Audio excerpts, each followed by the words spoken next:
Taste the Daily.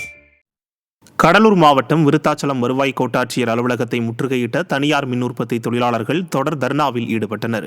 ஊத்தங்கால் கிராமத்தில் அமைந்துள்ள தனியார் மின் உற்பத்தி நிறுவனத்தில் கடந்த 23 ஆண்டுகளாக ஒப்பந்த அடிப்படையில் பணிபுரிந்த 87 தொழிலாளர்களை பணிக்கு வர வேண்டாம் என நிறுவனம் கூறியுள்ளது.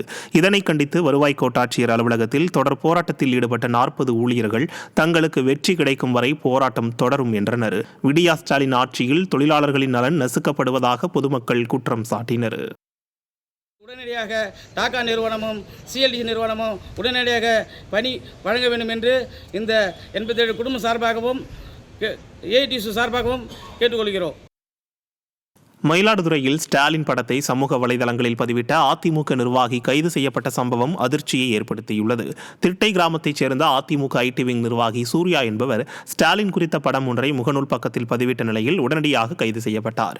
அதிமுக பொதுச் செயலாளரின் நற்பெயருக்கு களங்கம் விளைவிக்கும் நோக்கத்தோடு சமூக வலைதளங்களில் திமுக ஐடி விங்கால் பதிவிடப்பட்டுள்ள சித்திரம் மற்றும் பதிவுகள் குறித்து நடவடிக்கை எடுக்க மறுக்கும் ஏவல் துறை அதிமுகவினரை மட்டும் கைது செய்து ஒருதலை பட்சமாக செயல்படுவதாக குற்றச்சாட்டு எழுந்துள்ளது.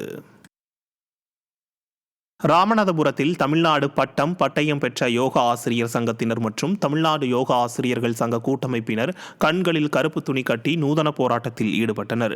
ஆரம்ப சுகாதார நிலையங்களில் யோகா பயிற்சி ஆசிரியர்களாக பணிபுரியும் தங்களுக்கு கடந்த 2 ஆண்டுகளாக நிலுவையில் உள்ள சம்பளத்தை உடனடியாக வழங்க விடியா ஸ்டாலின் அரசை யோகா ஆசிரியர்கள் வலியுறுத்தினர்.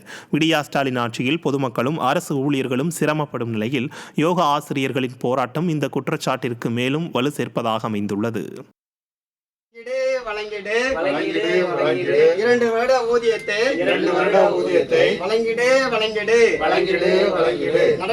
நடவடிக்கை மத்திய அரசே ஊதியத்தை கொடுக்க இயக்குநர்கள் மீது நடவடிக்கை